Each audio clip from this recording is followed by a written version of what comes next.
Welcome to the Cosmic Busker. My name is Bobby Codey.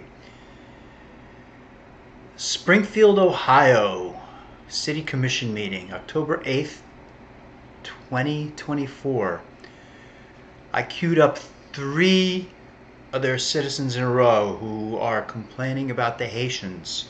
Once again, if you're not familiar, Springfield, Ohio has been deluged with Haitian migrants. At least 20,000 of them. I've heard up to 30 or 40,000 of them. And this is a pretty small city, so they've like doubled the population almost, all with Haitian migrants, and they're doing some horrible things.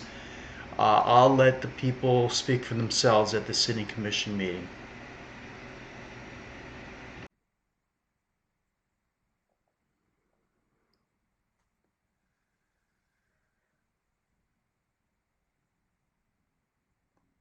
I have some questions. Whose idea was Haitian Flag Day? Who approved it? What nonprofits did the city coordinate with to implement it? Did Haitians pay to use Veterans Park for their concert, or did a nonprofit pay for it? Does the rent you receive come from any government agency or nonprofit? If so, which ones? Today, a video broke of a Haitian cutting up what appears to be a dog in a backyard at Red Coach Village. There are other videos all over the internet that shows Haitians torturing and consuming cats and dogs. You can deny it's happening, but the facts prove you wrong. Most Haitians are born at home with no doctor in attendance to certify the birth. There is no functional government agency in Haiti that is handing out official birth certificates. Haitians are creating false identities through the CBP One app using their phones. You don't know who they are or what their background is, yet you protect them instead of the citizens who pay your salaries. This issue is not going away anytime soon, and it will only grow larger the longer it takes for you to start protecting the American citizens of this city. The Haitians in Springfield are not migrants. They're paid mercenaries, occupiers, and soldiers of a foreign army supported by American tax dollars. You said there were 20,000 here. Now you're backtracking on the number. Were you lying then, or are you lying now? It's national news that FEMA spent all of its funding on migrants, and there is nothing left for hard-hit Americans of hurricanes and flooding disasters who are currently in desperate need of those funds.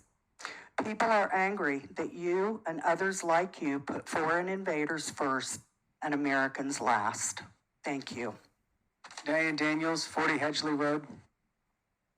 No, would you please, sir, you're going to have to leave. Sir. Hey. Sir. Sir. Can I please have the police take care of this quickly? Also, the individual in the back. The individual in the back also, please. America has messed up the rest of the world even worse than what it's done in this country. The individual in the back also. Is a fascist.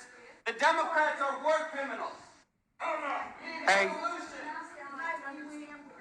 Hey, Miss Bailey, the gentleman in the back, everybody that was causing unrest, and the gentleman here, thank you so much.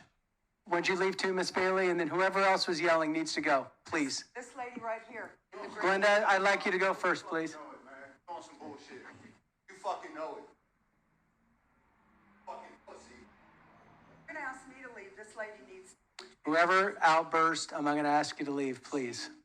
She outburst at me. If you outburst, please, on your own, leave. Thank you.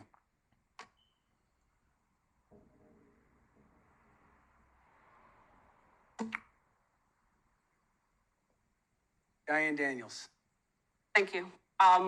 First of all, I'd like to do a little public service announcement to normies out there who get most of their news from MSNBC and so on.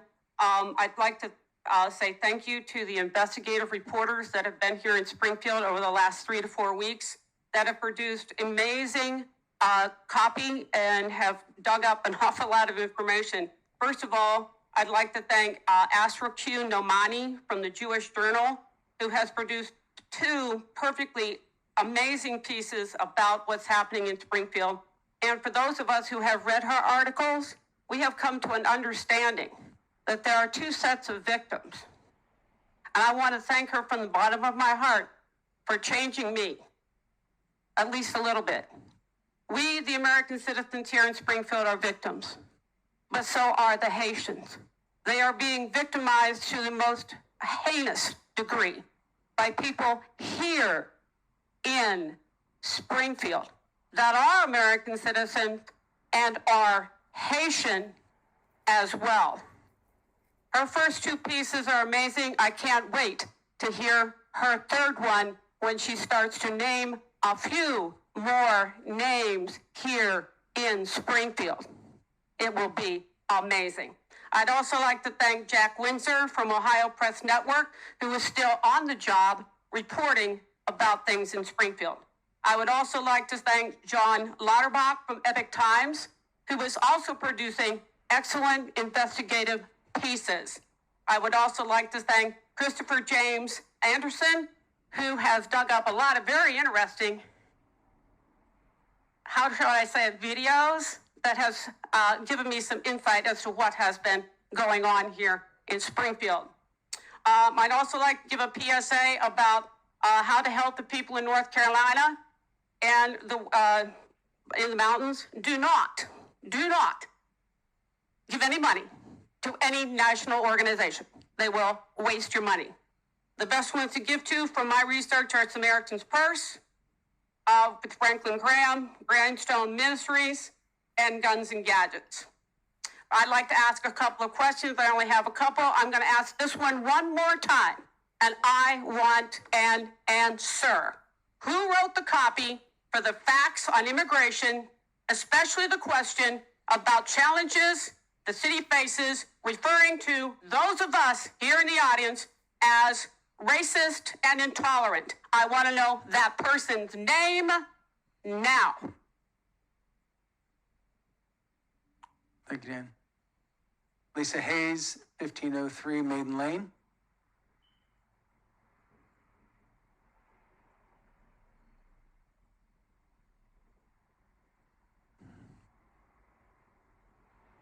Hello, good evening. I haven't spoke for a few weeks. I've been doing a lot of listening. And I had sent a thing to a friend of mine who put a document on my page about this other city who looks at our city as being racist, looks at our city as not being able to help one another. I got to tell you, I'm not a bit racist. You know, I don't have hate in my heart. I have not ever had hate in my heart. And I too agree with Diana about the Haitians are victims too. We're victims, and so are the Haitians. I could not imagine going to another country where I couldn't even speak the language and be thrown into there, taken to jobs, because that's what we've done. We've taken them to jobs that you say we wouldn't work. I don't think any of us were ever asked, honestly. I know I wasn't. I was a machinist for 10 years. I tried to get a machinist job today. It's like because they look at my age that I wouldn't be able to do that job. I got to tell you, I can still machine. I can still machine at 64 years old. The other thing is, I sent to this friend of mine, I'm going to try to read it to you. Okay, my 20-year-old granddaughter, which some of you will remember, was not able to get Medicaid for 4 months. We were $300 out of pocket. And the reason is because we were taking care of everybody else that was coming into our city, that we didn't have time to look at the citizens that were already here, citizens that work 2 full-time jobs, not just one. She works 2 full-time jobs, and she's now 6 months pregnant and still working those 2 full-time jobs, okay? So Social Security, I couldn't get into Social Security forever. I just now had to figure out what day of the week is going to be good for me to go down there and talk to them about retiring. So I sent this to her. I don't have an ounce of hate in me. Definitely not a racist. Definitely not a racist. And honestly, I get tired of people looking at me like that because, you know, racism can go both ways.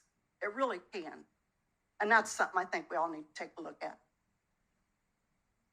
Not all Haitian people are like what I have described, because I described to her a couple incidents that happened to me in the grocery store where I was blocked from going down an aisle, to my 20-year-old granddaughter while she was standing in Job and Family Services trying to get her paperwork scanned.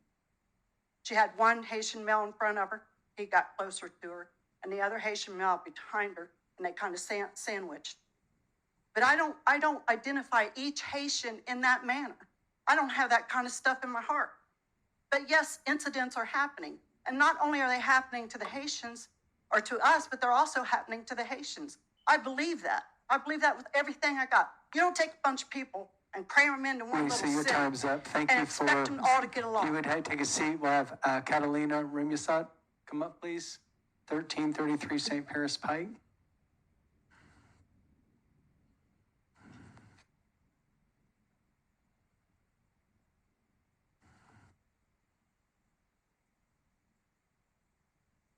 Good evening.